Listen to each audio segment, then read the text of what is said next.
ঊর্ধ্বতন কর্তৃপক্ষের কাছে আমি হাত জোর করে করতেছি, একবার হাত জোর করে।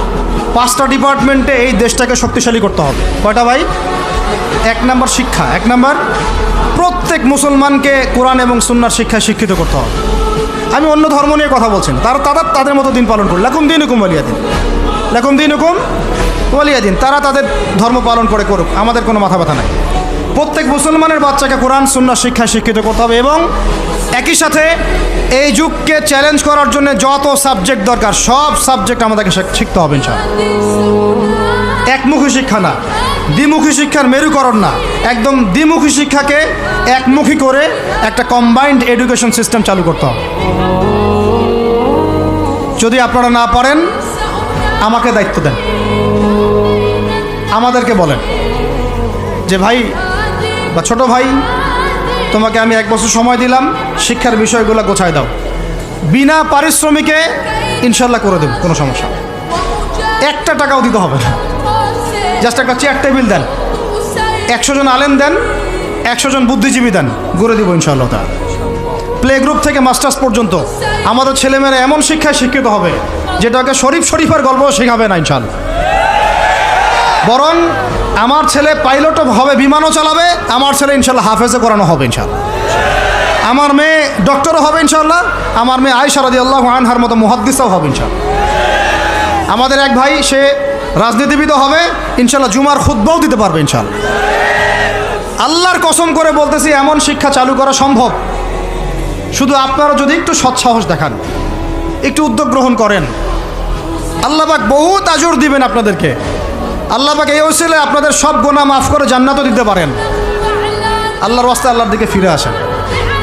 আমি আপনাদের সবচেয়ে শ্রেষ্ঠ বন্ধু, আমাকে শত্রু মনে করেন না।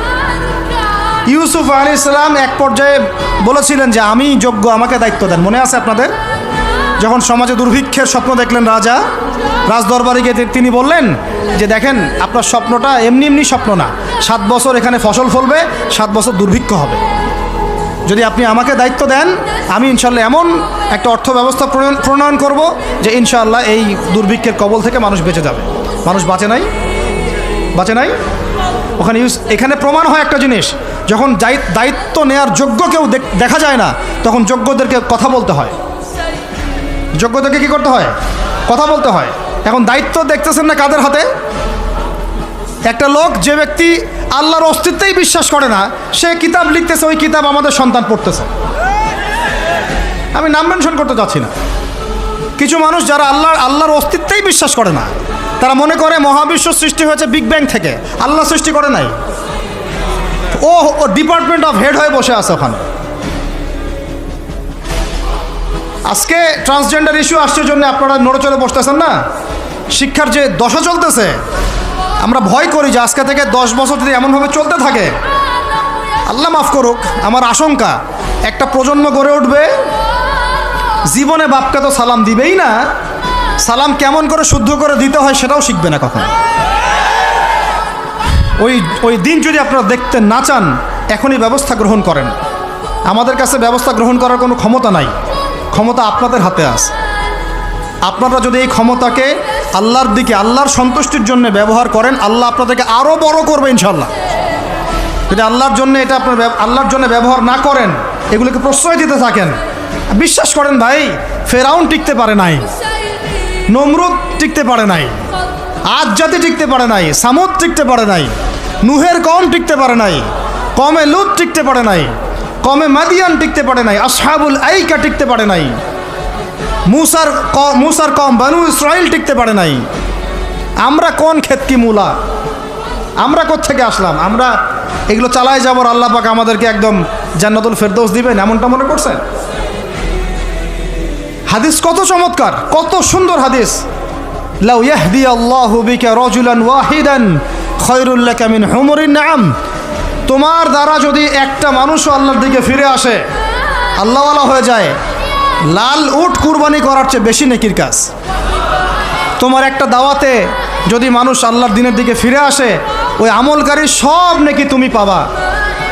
যদি একজন সৎ নেতা দাঁড়ায় যায়, বলে যে আমরা প্রাইমারি লেভেলেই ক্লাস 1 থেকে 5 পর্যন্ত যে সময়টুকু এই সময়টুকুর মধ্যে আমাদের বাচ্চাদেরকে কোরআন তেলাওয়াত করা বাধ্যতামূলক করে দিলাম, সিলেবাসভুক্ত করে দিলাম, ওই নেতার উপর আল্লাহ রহম করবে ইনশাআল্লাহ। সেই নেতা কোথায়, কে আছে সেই সাহসী নেতা? আমি আপনাদেরকে বলি যারা রাজনীতি করেন, কারণ আমার সাথে আপনাদের কোনো শত্রুতা নাই, আর আমি আপনার শত্রুও না, বরং বন্ধু। আপনারা যারা রাজনীতি করেন, এমন একটা নেতা খালি বের করে দেন, এমন একটা নেতা হয়ে যান খালি ওমরের মতো। আল্লাহ পাক তৌফিক দান করেন আপনাদেরকে, যে আপনারা যদি কোরআন শিক্ষাটাকে বাধ্যতামূলক করে দেন, নবীর হাদিস শিক্ষাগুলোকে বাধ্যতামূলক করে দেন, সিরাত নবীর জীবনী চর্চাগুলোকে বাধ্যতামূলক করেন উচ্চ মাধ্যমিক লেভেলে, দেখবেন এই ছেলেপেলেগুলো আর ওই ইয়াবাখোর হবে না ইনশাআল্লাহ। এরা ওই টিকটক, ফেসবুক আর পাবজি, ফ্রি ফায়ার নিয়ে পড়ে থাকবে না। এরা কিশোর গ্যাংয়ে যোগ দিবে না, এরা জেনা করবে না ইনশাআল্লাহ। এগুলো আপনি ঠেকাতে পারবেন না তো, জেনা ঠেকাতে পারবেন না এখন আপনি। এরা ফ্রি মিক্সিংয়ে চলে গেছে, সবার ফোনে ফোনে পর্ন দেখতেছে।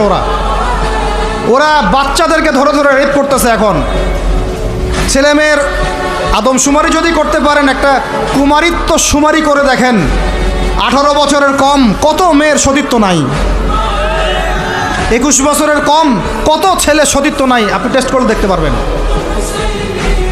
এই হলো সমাজের অবস্থা।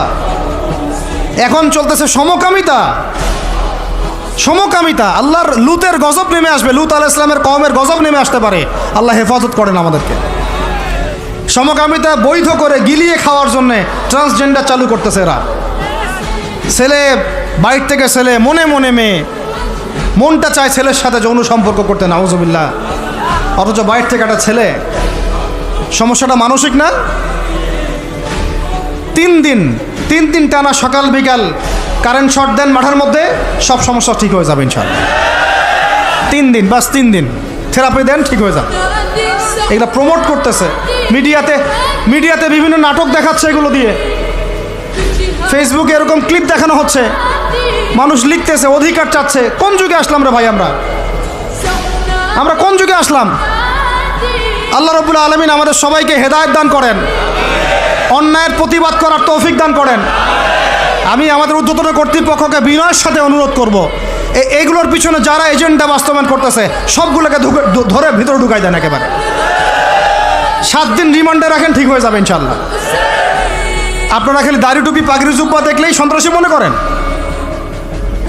এরা তো স্পষ্ট সংস্কৃতির সন্ত্রাস, স্পষ্ট শিক্ষা সন্ত্রাস। আমাদের ছেলেপেলেদেরকে ছেলে জেনা করানোর দিকে নিয়ে যাচ্ছে এরা। কালকে যদি আপনার ছেলে একটা ছেলেকে বিয়ে করে, আপনি খুশি হবেন?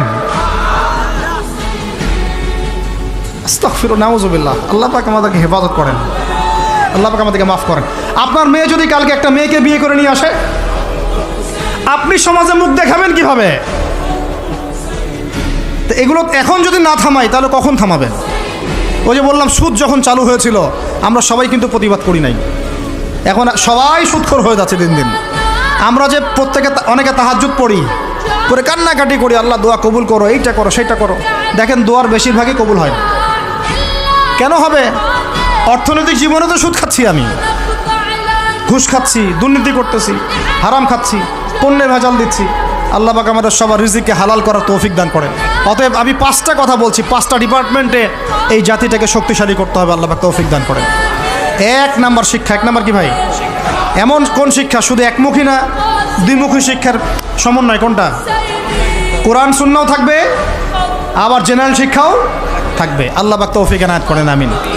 2 নাম্বার অর্থনীতি। 2 নাম্বার কি? আমাদের অর্থনীতি এত শক্তিশালী করতে হবে যে আমাদেরকে যেন পশ্চিমাদের কাছে কখনো হাত পাততে না হয়।